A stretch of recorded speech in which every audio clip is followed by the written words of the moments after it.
MK, what's going on? What's up? How are you, brother?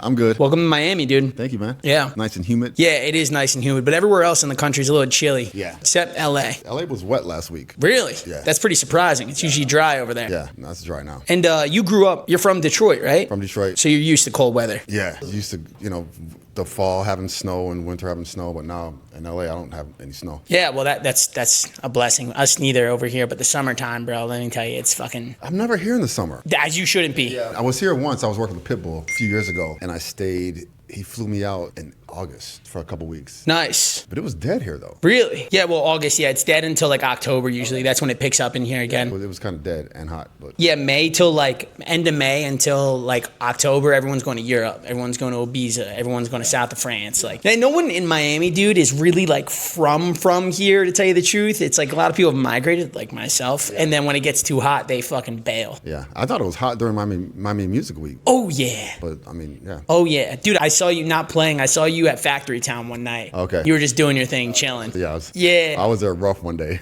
Yeah, I bet, bro. I was in the green room in the back while the couches are. Uh-huh. I was there with my girlfriend and her friends, and they all were out. I slept the whole time on the couch. People were walking in like, is that MK? I was like, man, I'm too old for this. Bro, I actually saw you. Dude, I went to college at Arizona State. Yeah. And I actually saw you in Scottsdale, Arizona one time at a club, like not playing, just chilling back in like 2018. Oh, yeah. I think it was Maya. Sounds about right. Yeah. That's probably when I lost my wallet.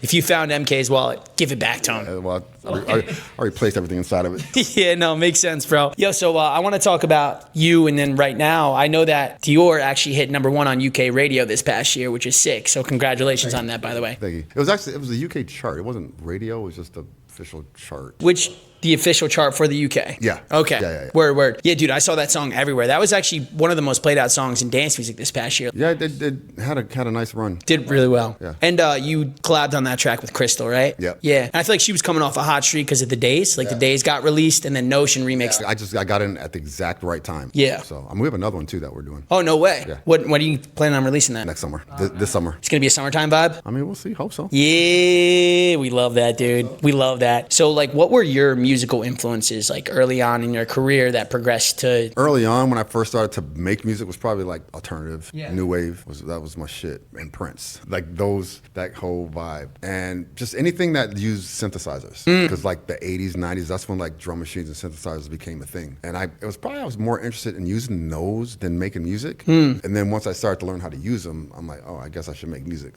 Yeah, no, that makes sense. What was like the first like program or like whatever that you started really making music on? It was I wasn't using the computer yet. So I was using sequencers. Most of the companies like Roland, Yamaha, Alesis, they made sequencers where you connect the synthesizer via MIDI through the sequencer and record parts there. So there was no screen. It's nothing like Ableton. You couldn't like just take apart and move it around. You have to kind of build it from scratch, which kind of taught me how to really produce. And I don't want to say properly, but it taught me how to produce from ground up. Like I can go in a room with no computer and come out with a song. Yeah. So today's kind of like child's play for you, using all the tech. Well, I mean, no. I mean, it's a different way of doing it. Yeah, no, I hear you. I mean, you still have all the things in front of you to make a hit record or a good song. So it's really up to you to do that. I mean, the other part is just tools. It's how you use a tool. Yeah. Doesn't make you a good producer or not. Absolutely. Yo, so you've seen like the different progressions of house music and dance music in general, you know, from like the 90s to like the 2000s underground to like the 2010s like festival type of songs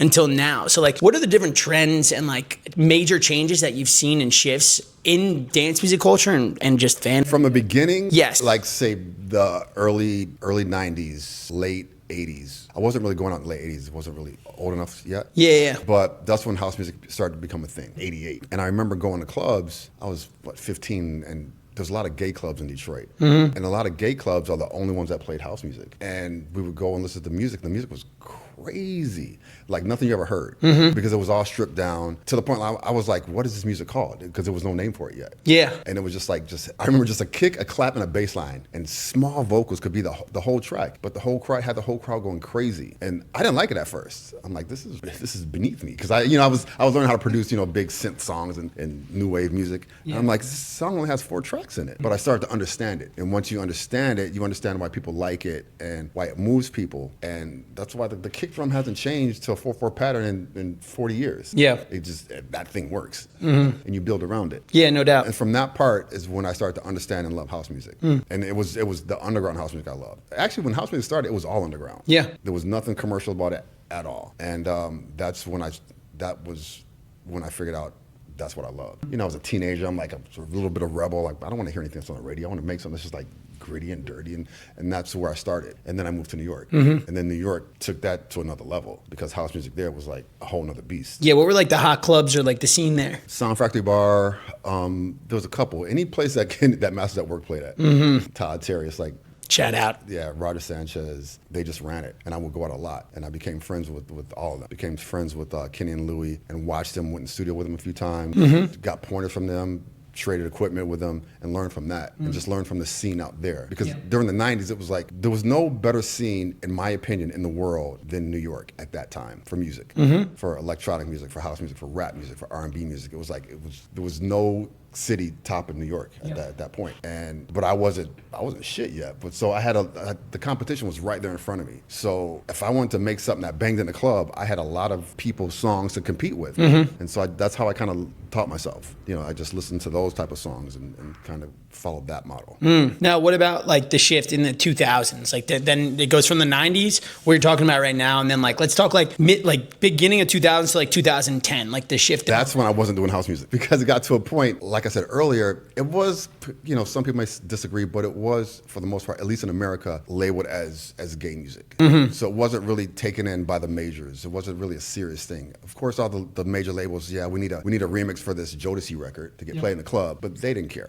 And I was young at the time, and I'm like, okay, I better shift because I don't know how long this house music thing is gonna last. And I like making music, and I just started, the whole time I was making house music, I was still making hip hop music, just on my own. Not to try to put it out, just to make it. So I already knew how to make hip hop and R&B music. And then I thought, like, let me just chill in the house stuff for a while because I don't know how long it's gonna be around. I need to make sure that, you know, my income's good and I'm bringing in money later on in the future. So if I do R&B and hip hop songs, at least I'll have royalties coming in later when I'm 50 or something like that. Started doing that and met Quincy Jones and actually became pretty successful on a lower level of R&B music where I definitely made a nice living, bought a house, bought a beautiful studio, did that for a while. And then the 2000s came and that's when the internet kind of like killed everything with Napster. Napster shut the industry down low key. It's because labels weren't paying any money anymore. Really? Yeah. So how did it totally like shut it down? Like what was the change? So when I was doing R&B music, I could easily make 200 grand a year writing songs for other artists that don't even make it out, that never got released. Because the labels were like, here's 20 grand, go in the studio, do a song for SWV, and you know, if it makes the album, it makes it. If it doesn't, it doesn't. We pay you for your time. So did that for a while, made some songs got placed, some songs didn't, and it was still a little shaky. And then once the internet came and all the bootlegs happened, the labels started doing that, giving out free money. Then it turned to, okay, if you want to do a song for Beyonce, work for 6 months until you land a Beyonce song and then we'll pay you. So every producer was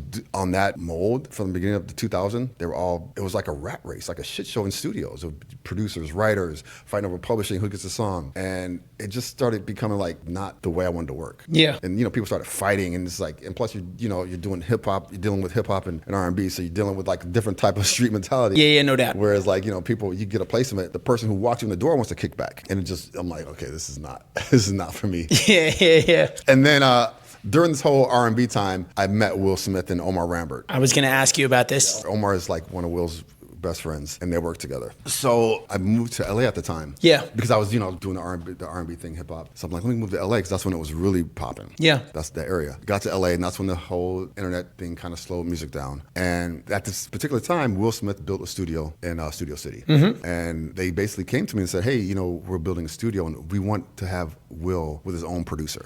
So he can kind of like get stuff done in-house without having to go out and hire other producers. Yep. Do you want to do it? We'll pay you so much money a month, whatever. So Will Smith wanted you to produce for him in the studio. And then just other projects, movie projects. It wasn't necessarily have to be for Will. This is outside of music, movies as well. Yeah, whatever he's working on. I mean, Will and I worked on music for Bad Boys 2 that didn't make it. iRobot, Shark's Tale. So there was stuff there, but again, it started to get like a little boring for me. I'm like, all right, this is cool. I can eat. Yeah. But it's not what I really, really want to do. Yep. And I started working with Diane Warren, who's an excellent songwriter. Did that for a while. Still wasn't what I wanted. And then I started working with Ariana Grande. What year were you working with her? 2006. 2007. Oh shit! What was she releasing in 2007? She had just got signed. Oh no! And she was still like Disney Channel, right? Like she was out of Disney and she was working on a new album, and I was working on her project. And then mid-project, they changed the whole vibe. They just, because what we were doing it was a totally different vibe what she is now. It was still pop, but it wasn't what it's meant to be. So that got scrapped. So then I'm back to the drawing board. I'm like, okay, what am I gonna do now? And then I heard Hotel Room Service by Pitbull. Yeah, banger. I'm like, that's my sample. No way. Yeah, that dun dun dun dun dun dun dun. Yeah, oh yeah. I did that. So I'm like, That's right. I'm like, this is my end back to house music. Like, this is perfect because that song was massive. So I thought, like, okay, now I feel like getting back into house music. I feel like house music is going to start to come back. I don't know how big or whatever. And so I reached out to Buddha, who's Pitt's A&R. And Buddha's a DJ. He knew exactly who I was. And a long story short, Pitt brought me in to produce with him. Yep. So I started working with Pitbull for a while. And that I felt more like,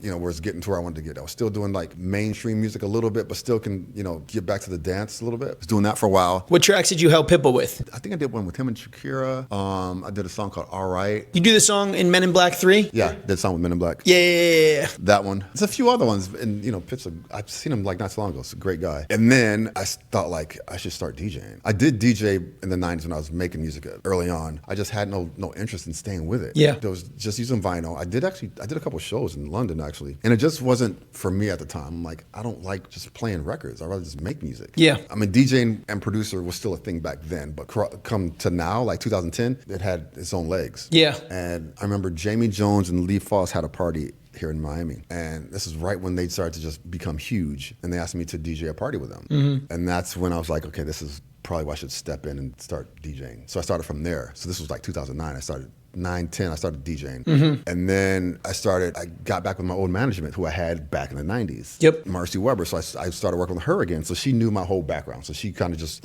started where she left off. So it was easy. She knew my personality. Ellie, I knew hers. And then she started getting me remixes again. The first year or two was like, took a second to get back in my groove. And then once I got back into remixing, everything started to click again. I was out in scene more, out in clubs more. So I started hearing what was going on with house music. I'm like, oh, that's easy, and just picked it right back up. And then in 2013, I did a remix of Storm Queen, Look Right Through. Fire song. By the way, that's one of the first dance music songs that I ever heard. Oh, wow. That got me into it. Yeah, me and my brother, actually. Oh, wow. Dude, we had that song on repeat, bro. I'm not kidding. 17 times. That's funny. It's a fire ass track. Thank you, man. So that song actually went #1 also in UK. It was like the #1 song in the country. And from that point, then there was no looking back. I got signed to Sony Records. I'm still signed to the same label and just been putting out records ever since. I did 17, which did actually really well. It's an understatement. My Head is a Jungle. Yep. Did really well. A few other things in there, and then that's it. Dude, that's not just that's it. That's fucking wild. Also, the thing is when I started DJing, here's the funny part, is because in 2010, 11, 90s house became really popular. Yeah. At least in UK it did. Like what specific tracks do you think got reignited? Burning, my Jodeci remix. Yep. Nightcrawler's Put Your Feeling On. Yep. Almost any old track that I had that was a 90s track, to the point, so when I started getting booked to play at shows, the shows were sold out.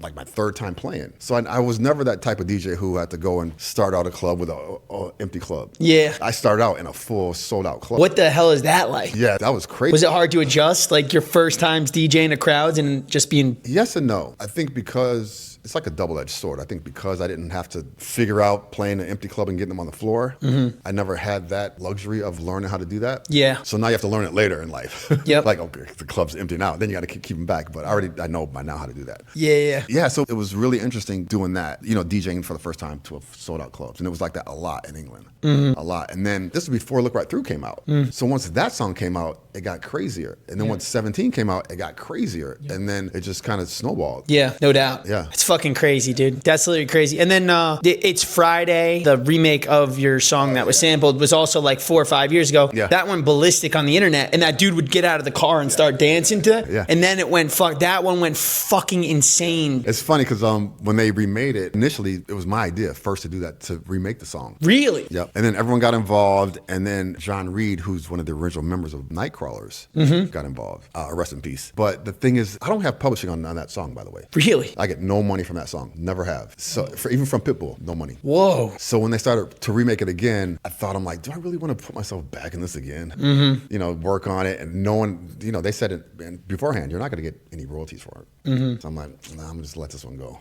Damn. So I didn't work on it. Damn, that's crazy. Yeah. Yo, I've seen you talk about this before, and my dad is actually here. This is one of his favorite songs. Gypsy Woman. Oh, yeah. Was an inspiration behind your track Burn It. Yeah. So you heard Gypsy Woman, and then you were like, yo, I gotta kind of make a similar melody like this. I heard the chords. I'm like, I want to make a... Shout out to Pops in the back. Pops loves that track. I wanted to make a track where it started with the chords. Yeah. It's the same kind of format and came out was Burning. No one put two and two together, but that's how producers kind of work. We hear a song we like and go in the studio and try to get inspiration from it and come out with something different. I'm sure most producers, if you ask them the reason behind this track they have, I guarantee they will have another track in mind they can tell you about. Wow. Yeah, I need to start referencing that more when I talk to producers. Yeah. Damn. Speaking of inspirations, by the way, so like, do your kids ever like help you with like inspiration based off of like what younger kids are listening to now and stuff? My daughter does because she's starting to go out now. Yeah. So one time she came to the studio, she said, "Dad, you should make a song with no vocals." I'm like, "Get out of here." Yeah, leave the room. Is she listening to like Minimal House? No, the funny thing is like she's like I was at that age. She has like a good ear. Yeah. And she likes the more underground stuff. Yeah. Like she said, her favorite song of mine is the MK Appella. And most people don't know that song. It's on the B-side of Burning. Holy crap. Yeah. I'm like, okay, you got good taste. That's what's up. Yeah. Damn. Shout out to your daughter, dude. Yeah. Keep putting you on. Shout out Charlie. Yeah, hell yeah. Yo, another thing I want to talk about with you is Ibiza, right? So you've kind of seen the progression of Ibiza, like, I don't know, over the last decade or so. I mean, I went one time with my brother back in like 2016, and then I went a few times recently, and I've seen the difference in the energy in the island and everything. Like, have you noticed any like cultural differences in terms of like the music that's hot, the artists that are hot, the clubs that like die down and get hot on the island? Well, here's what I noticed. The first time I went to Ibiza was 2011, I think. Yeah. And it was like Disneyland because the music choices are impeccable. Yep. The DJs are impeccable. The crowd, it's like everything you want to like about house music was there. Mm-hmm. You get inspired by every single club because they're playing such good music. Mm-hmm. And it keeps you on your toes. It really, like, I remember like just before a set, you're like, I got to kill it because Jamie's playing down the street, Carl Cox is playing there. So you have to make sure you're on point. Yeah. But what I've noticed in the past couple of years is because of social media. So because now there's a lot of social media has been driving this industry a lot. Yeah. In the past couple of years. It's made it a little more mainstream. It made it more mainstream. Yeah. Definitely. So I've noticed that a lot of people there, especially the younger ones there, are wanting to hear songs or see DJs that they see online. TikTok and stuff. And it's not saying that they're a TikTok DJ, but it's the ones that they see online. Mm-hmm. And you didn't see that before in 2012. You just went to Ibiza and you figured out like, oh, that kid is amazing. I never heard of him, but he's fucking sick. Yeah. And that's how, a lot of DJs became popular back then. So now it's a little different. It's like, I'm still trying to wrap my head around it a little bit. Yeah. Still trying to fit in it, but not totally. Were there as many English kids as there are now? Yeah, it's always been like a bunch of English kids. Always. Yeah, I mean, my whole time there, I became friends with hundreds of English kids there. Always. Like, so many Brits. Yeah. Dude, they have a good time. Yeah, oh, they do. Dude, they party, bro. Yeah. Yo, so also, there's an iconic video of like you going back to back with Idris Elba. Yeah. What is that guy like as a DJ? Oh, that dude is so awesome, man. He seems like it. Yeah, I met him a while ago. I forgot how we met. I've known him for at least 8 years. He's just a good guy. Mm-hmm. Oh, here's my phone again. Tell me something in my ear. That's so funny. What? So it's saying Idris Elba's back on on Apple TV. It was a new show, Hijack. Shout out Idris Elba, man. And okay, so yeah. That's crazy. But yeah, he's an awesome guy. Super easy to work with, super down to earth. He loves music. The first time we hung out, he came to my house in LA and we hung out. We worked on a track. I still never released it and we still talk about releasing it. Mm-hmm. And we made a group. Me and him. It's called Mike. Yeah. We also called the song Mike. Wait, so you guys had a group together? Yeah, M-I-K-E. Fucking way. M-K, Idris Elba, Kenshin, and E is Elba. So it's M-I-K-E. That's our name together. Dude, I never knew that. No one knows it. That's great. Do you guys have any music? We have a song called Mike. We have a song called M-I-K-E. Where is it, dude? It's in my hard drive. Yo, and we're playing it. Yo. Yeah, it's in my hard drive. You gotta show us that track. I'll finish it. I'll show it to you. All right, hell yeah. That's what's up. Wow, that's incredible. Yo, I got a few questions here. Now, you played at Conor McGregor's pub in Ireland. Yep. What was that like, by the way? Like, has he curated like his like pub? He has his own pub in Ireland. And it's a small pub, super vibey. The Irish kids know how to party. Oh yeah. And just walked in. He's a great host, cool guy. I love him. Yeah. It was really, really, really fun. Then after we went in the back and ate and had some beer and That was it. That's what's up. Then I seen him in Ibiza a couple times too, and he's like, "Hey, MK, come here." I'm like, there was one video where he knocked someone out at Pasha. I saw that. I was there. I was there. Yeah. Do you know the reason behind it? I forgot. It was something. Nah, I'll be making up a story right now. Oh, all right. I'm sure you had a good reason. Yeah. And also, don't go to Ibiza and fuck with Conor McGregor. You're gonna get knocked out. Yeah, that was pretty stupid. You know what I mean? Like people try to. Oh, the guy was definitely drunk. I know that, and it was like 6 a.m. You gotta be stupid to press him though. Still, Yo. So you've collaborated with a bunch of like amazing vocalists, right? Yeah. So like, who are some of your favorite vocalists that you've worked with and the tracks that you've put out? Of course, Crystal. Yeah. The reason I like Crystal so much is because it's her vocals and the way she writes. It's like, I don't have this taken the wrong way, but it's not mature. Meaning it's like, you immediately get what she's saying and how she's singing it. It's not overthought. Yeah. Her topics are cool, right on point, and I love that about her songs. Yep. Becky Hill, she's just an amazing song. Becky Hill's the GOAT. She can sing anything and make it sound good. Mm-hmm. And Crystal is like a mixture of all of them. I love Crystal's tone. I'm sorry. Clementine Douglas? Sorry, Clem. Got you. Clem is like a mixture of all of them. She's a great vocalist. Her topics are really good. You can relate to them. Mm-hmm. And her melodies are out of this world. Her voice is so good. Yeah. It's powerful. Anything she writes, as soon as she sends it to me, even before I hear it, I'm like, yeah, I want it. Yeah, that's crazy. Yeah. So back in 2023, you and Dom Dollar released Rhyme Dust. That was a huge track too. How did that come about? That collaboration? I was touring in America a few years before that, and Dom was on the road with me. He's already been huge in Australia, but he wasn't really peaking in America yet. Yeah. And I remember watching him play. I'm like, this dude is amazing. Mm-hmm. We stayed in touch, and we've always talked about doing a song together. And Dom hit me. He's like, hey, I have an idea that I think would be good for us. And so he came to my house in LA. He played a few things, but then he played what he started with Rhyme Dust. What that was Rhyme Dust. And I'm like, this is it. This is perfect. Because I have a hip hop background. Yeah. So I'm like, this is actually perfect. I want to do a song without singing. There was a rap on it. I love Q-Tip. I love the way the parts he used from the song. So it just worked. Yeah. And we just clicked. It was super easy. And it was also right when COVID started also, which was weird because I told the story before somewhere, but we were in my house working on the song. And his manager called and said, hey, that COVID thing that's going on, yeah, you got to go home. You have to fly back to Australia, bro, because they're about to shut the country down. Yeah. And we're like, nah, shut up. You like this bass line, bro? And then like 20 minutes later, he had to head to the airport and fly home to Australia. And that's when COVID started. Like no one left the house after that. It's crazy. We just kind of left it like we didn't know when we were going to finish it. Yeah. And we didn't even try to bother finish it during COVID because we're like, I don't know what's going to happen. But then when we saw light at the end of the tunnel, then we said, let's get back to Rhyme Dust. And kind of. I remember seeing him tease it. He did a set in the Middle East, I think it was. He was like on top of a building somewhere. I remember seeing clips of him teasing it then. Yeah. And everyone on the internet was like, yo, release this shit. Yeah, that's what made it get released. They almost like bullied you guys into it. Yeah, they really did. Dom would call me like, did you see this? I'm like, yeah. Should we put it out? Because we were like, I guess let's figure it out. Yeah, no doubt. You also have a few collaborations with Sonny Fodera too. Yeah, really, really good songs, by the way. So like, what's your relationship like with Sonny? I just talked to him an hour ago. Oh, I bet. I just talked to him about. So we have another song coming out. He just sent me. I sent him a song that I'm working on to collab with, and then he sent me one on his side. Mm-hmm. So there's 2 songs in the works right now. Yeah, hell yeah. Let's go. Yeah. Let's go, dude. So I want to ask you about like 5 artists right now that you think are gonna like blow up or that are even on the rise of blowing up. Right. I did this a while ago on my socials. We'll boost it again, dude. No. I took it down because I'm a producer guy. And it's like, and because I just named, and this is my social guy said, hey, name 5 producers you like. And I just like, I like him. They were all guys. And the women were like, yo, MK, what's wrong with you? I'm like, I didn't even mean it like that. I just, just off the top of my head, I picked, 5 producers I like. Unfortunately, this industry doesn't have a lot of women in them compared to men. Yeah, well, yeah. So it's I have nothing against working with women. I mean, my best songs are with women. Yep. So I have nothing against it. So I'm not even going to answer that question, basically. Bro, that's fine. I don't want to put that on you.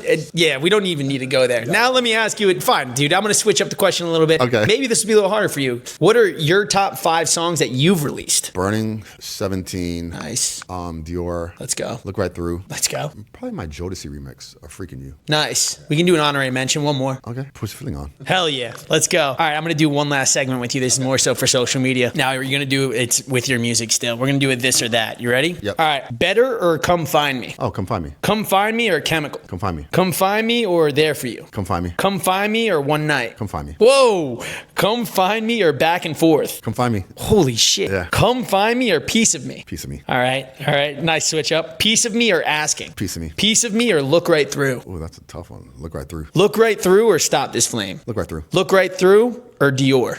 My two number ones. Come on, doggy. Head to head. Come on, doggy. Come on. No one said this was going to be easy, brother. I'm going to have to say Dior. All right, let's go. Dior or Push the Feeling? Push the feeling. Push the Feeling or Rhyme Dust? Push the feeling. Push the Feeling or 17? 17. 17. Boom. I kind of thought it was going to go that way. 17. Yo, hell yeah. Well, listen, bro, I appreciate you coming on and hanging out and chatting, dude. Yeah, you're the man, dude. Much love. All right. Peace.